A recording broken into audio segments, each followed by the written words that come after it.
संस्कार क्लासेस में आप सभी विद्यार्थियों का स्वागत है। जैसे कि कल की कक्षा में हमने समझाया अधिशोषण, अधिशोष्य इसके बारे में। अब आते हैं अधिशोषण से प्रवाहित होने वाले कारक, यानी अधिशोषण से कौन कौन से कारक ऐसे होते हैं जो इसको प्रवाहित करते हैं। आइए समझते हैं। देखिए, पहला कारक होता है गैसों की प्रकृति, यानी ये गैसों पर किस प्रकार अपने कारक पर इफेक्ट करता है। तो याद रखना कि गैसों का जैसे ही हम क्रांतिक ताप बढ़ाते हैं, जो ठोस होते हैं, जो सॉलिड होते हैं, उनका जो अधिशोषण है वो सदैव बढ़ जाता है। तो ठोसों का अधिशोषण क्या हो जाता है? बढ़ जाता है। तो यदि मान लीजिए कभी एग्जाम में आपसे पूछ लिया जाता है कि गैसों का क्रांतिक ताप बढ़ाने पर ठोसों के अधिशोषण पर क्या प्रभाव पड़ता है, तो याद रखें पहली प्रकृति में आता है कि गैसों का, जैसे कि मैंने यहां लिखे देता हूं मैं, कि गैसों का क्रांतिक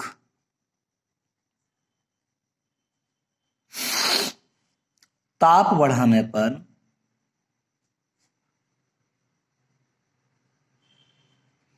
जैसे ही गैसों का हम क्रांतिक ताप बढ़ाते हैं, ठोसों पर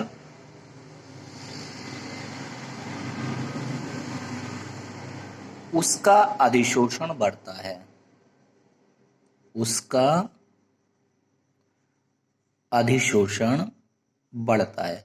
तो हमने यहां समझा कि पहला कारक होता है गैसों की प्रकृति। तो यानी अधिशोषण गैसों की प्रकृति पर कैसे डिफेक्ट डालता है, तो हम आप समझ पाए कि जैसे ही गैसों की क्रांतिक ताप को बढ़ाते हैं, उसका अधिशोषण यानी क्रांतिक जो ताप है वो बढ़ाने पर अधिशोषण भी बढ़ता जाता है। दूसरी बात आती है अधिशोषण की प्रकृति और उसके पृष्ठ क्षेत्रफल। देखिए, कठोर और रंध्रहीन ठोसों की अपेक्षा जो बारीक चूर्ण के रूप में जो ठोस पदार्थ होते हैं, उनके द्वारा गैसों का अधिशोषण सदैव अधिक होता है। याद रखना है, कठोर यानी जो ठोस हैं या सॉलिड हैं, कठोर और रंध्रहीन, रंध्रहीन ठोसों की अपेक्षा,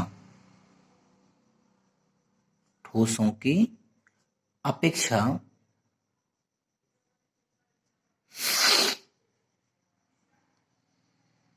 बारीक चूर्ण के रूप में, बारीक चूर्ण के रूप में ठोस पदार्थों द्वारा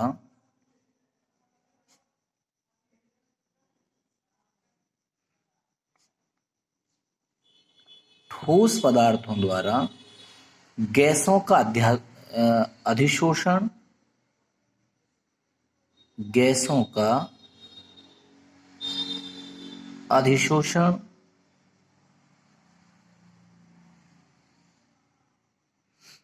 अधिक होता है। आप इतनी बात समझ गए कि जो बारीक चूर्ण होता है वो ठोसों में अधिक अधिक शोषण करता है, और जैसे ही पृष्ठ क्षेत्रफल बढ़ता है, यदि इसका हम पृष्ठ क्षेत्रफल बढ़ा दें, पृष्ठ क्षेत्रफल बढ़ाने पर अधिशोषण में वृद्धि हो जाती है। क्या होता है? अधिशोषण में वृद्धि हो जाती है।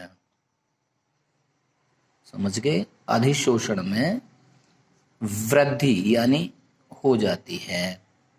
तो आप लोगों को यहाँ दो तरीका के क्वेश्चंस बन सकते हैं कि अगर आपसे पूछा जाता है कि पृष्ठ क्षेत्रफल बढ़ाने पर अधिशोषण पर क्या प्रभाव पड़ता है, तो याद रखना है अधिशोषण में वृद्धि होगी यानी बढ़ता है।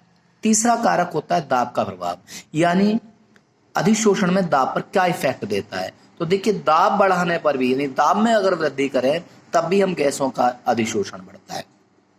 दाब वृद्धि करने पर, दाब वृद्धि करने पर भी गैसों का अधिशोषण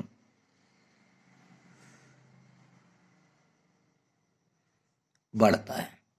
यदि जैसे जैसे हम दाब को बढ़ाएंगे वैसे वैसे गैसों का अध्यारोषण भी बढ़ता जाएगा। लास्ट होता है ताप का प्रभाव।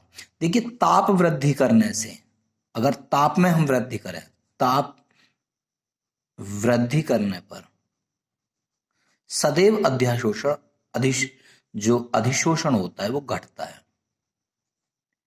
क्या होता है? अधिशोषण घटता है। तो ये सारी बातें मैंने कल से अब तक अधिशोषण के रूप में बताई कि अधिशोषण को प्रवाहित करने वाले 4 कारक होते हैं। नंबर 1 गैसों की प्रकृति, नंबर 2 अधिशोषण की प्रकृति, नंबर 3 दाब का प्रभाव, नंबर 4 ताप का प्रभाव। जैसे गैसों की प्रकृति में बताया, अगर क्रांतिक ताप बढ़ाएंगे अधिशोषण बढ़ेगा। दूसरा बताया प्रकृति में कि ठोस या रंध्रहीन है वो बारीक चूर्ण की अपेक्षा अधिशोषण अधिक करते हैं, और पृष्ठ क्षेत्रफल बढ़ाने पर हमेशा अधिशोषण में वृद्धि होती है। तीसरे बताइए दाब का प्रभाव, अगर दाब वृद्धि करने पर भी गैस का अधिशोषण बढ़ता है। चौथा बताइए ताप का प्रभाव, कि ताप वृद्धि करने पर भी अधिशोषण घटता है। अब इसमें दूसरा टॉपिक आता है उत्प्रेरण। उत्प्रेरण कहते किसे हैं, यानी आखिर उत्प्रेरण क्या है? सबसे बड़े हमारी बात ही आती है। देखिए, किसी भी ऐसे पदार्थ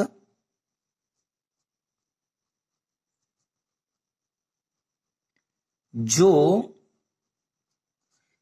किसी भी अभिक्रिया की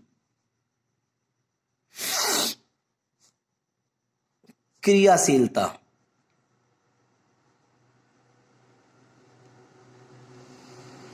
या तो घटा देते हैं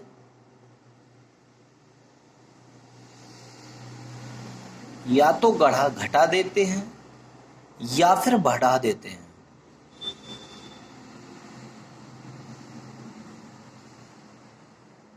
उत्प्रेरक कहलाते हैं।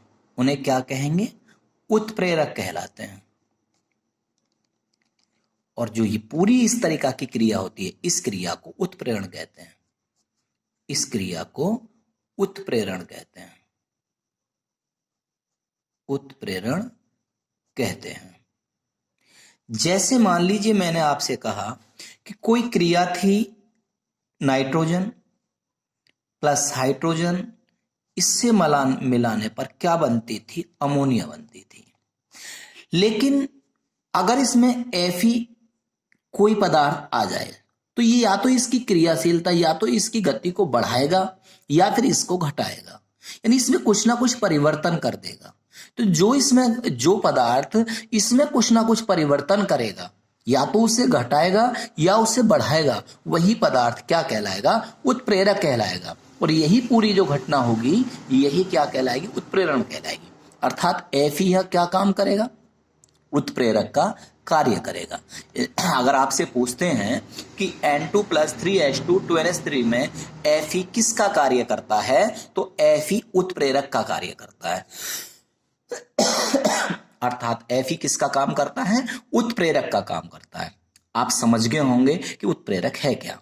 तो मतलब ऐसे पदार्थ जो किसी भी अभिक्रिया की क्रियाशीलता को या तो घटा देते हैं या फिर बढ़ा देते हैं, वही पदार्थ क्या कहलाते हैं? उत्प्रेरक कहलाते हैं। और यही क्रिया हमारी क्या कहलाती है? उत्प्रेरण कहलाती है। अब बात आती है, अब तक हमने सीखा कि उत्प्रेरण क्या होता है। अब उत्प्रेरण के प्रकार। भाई देखिए, उत्प्रेरण 2 प्रकार के होते हैं। एक होता है समांगी उत्प्रेरण, समांगी उत्प्रेरण, समांगी उत्प्रेरण। दूसरा होता है विषमांगी उत्प्रेरण, विषमांगी उत्प्रेरण। अब इसको मैं एक एग्जाम्पल के आधार पर समझाने की कोशिश करता हूं। मान लीजिए ये सल्फर डाइऑक्साइड है। जब हम इस पर ऑक्सीजन की क्रिया करते हैं तो ये सल्फर ट्राइऑक्साइड में बदल जाती है। किस में बदल जाती है? मान लो इसके हमने 2 मॉलिक्यूल ले लिए तो यहां भी 2 मॉलिक्यूल हो जाते हैं।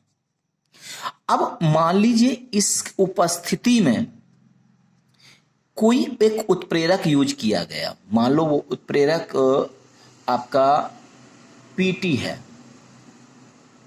तो यदि अभिक्रिया में भाग लेने वाले जो होते हैं वो अभिकारक होते हैं और जो इनसे बनकर आता है वो उत्पाद होता है।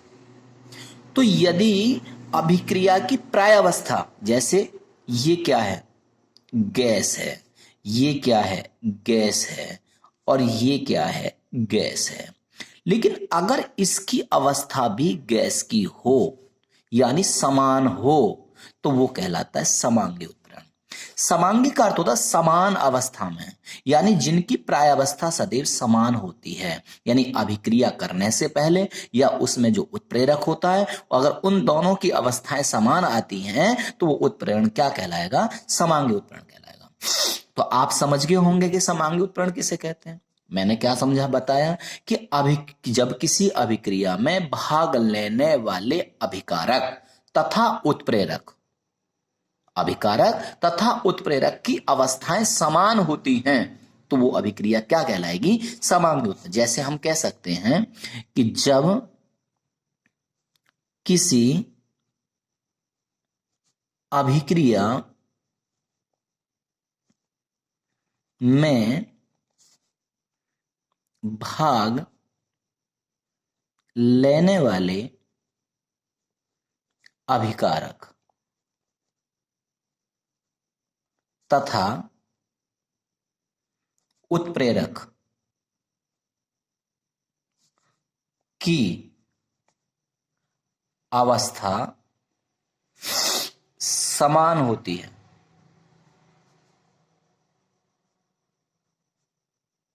तो ऐसे उत्प्रेरक को समांगी उत्प्रेरक कहते हैं, उत्प्रेरक कहते हैं। और इस क्रिया को समांगी उत्प्रेरण कहा जाता है, समांगी उत्प्रेरण कहते हैं। मतलब आपने समझा कि समांगी मीन्स है समान अवस्था में, यानी किसी क्रिया में जो भाग लेते हैं वो और जो अभिकारक होता है वो, यदि उनकी अवस्था समान होती है, यानी उत्प्रेरक की और भाग लेने वाले पदार्थों की, यदि दोनों की अवस्थाएं समान होती हैं तो वो अवस्था क्या कहलाता है, समांगी उत्प्रेरण कहलाता है। अब आती है दूसरे नंबर है, होता है विषमांगी। विष मीन्स होता है भिन्न भिन्न अवस्था में, यानी अभिक्रिया में भाग लेने वाले पदार्थ तथा उत्प्रेरक की अवस्था यदि भिन्न भिन्न होती हैं तो वो अभिकारक क्या कहलाता है, विषमांगी उत्प्रेरण। अब आप समझ गए होंगे समांगी और विषमांगी किसे कहते हैं। समांगी मीन्स समान अवस्था में और विषमांगी मीन्स होता है भिन्न भिन्न अवस्थाओं में। अर्थात जैसे मान लीजिए कोई एग्जाम्पल आपको रख दिया जाए कि N2 विषमांगी के लिए मैं बता देता हूं, विषमांगी के लिए N2 3H2 एरो लगाकर 2NH3 है। अब ये जो अवस्था है ये गैस की है, ये भी अवस्था गैस की है, लेकिन इसमें जो उत्प्रेरक Fe यूज कर रहे हैं, Fe, ये सॉलिड है अर्थात ठोस है। तो इन दोनों की अवस्थाएं कैसी हुई, ये तो भिन्न भिन्न हो गई, ये गैस हो गया, ये सॉलिड हो गया, यानी दोनों की अवस्थाएं कैसी आ गई, भिन्न आ गई। अर्थात भिन्न होने के कारण ये कैसा उत्प्रेरक, इसके बीच जो उत्प्रेरक होगा वो कौन सा उत्प्रेरक कहलाएगा, विषमांगी उत्प्रेरक कहलाएगा। यानी हम दोनों बातें समझ गए कि समांगी उत्प्रेरक किसे कहते हैं और विषमांगी उत्प्रेरक। विषमांगी का अर्थ ही होता है भिन्न भिन्न, अर्थात अभिक्रिया से भाग लेने वाले तथा उत्प्रेरक दोनों की अवस्थाएं यदि भिन्न भिन्न होती हैं, दोनों की अवस्थाएं यदि अलग अलग होती हैं तो वो उत्प्रेरण क्या कहलाता है, विषमांगी उत्प्रेरण कहलाता है। तो आप अच्छी तरह समझ गए होंगे कि उस समांगी उत्प्रेरण और विषमांगी उत्प्रेरण। अब आता है उत्प्रेरकों का वर्गीकरण। वर्गीकरण के आधार पर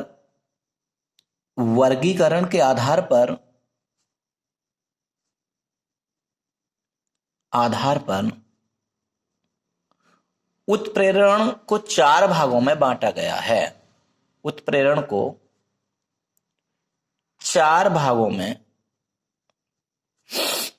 विभाजित किया गया है, विभाजित किया गया है। अब वो कौन कौन से होते हैं? देखिए, सबसे पहले होता है धनात्मक उत्प्रेरण, दूसरा होता है ऋणात्मक उत्प्रेरण,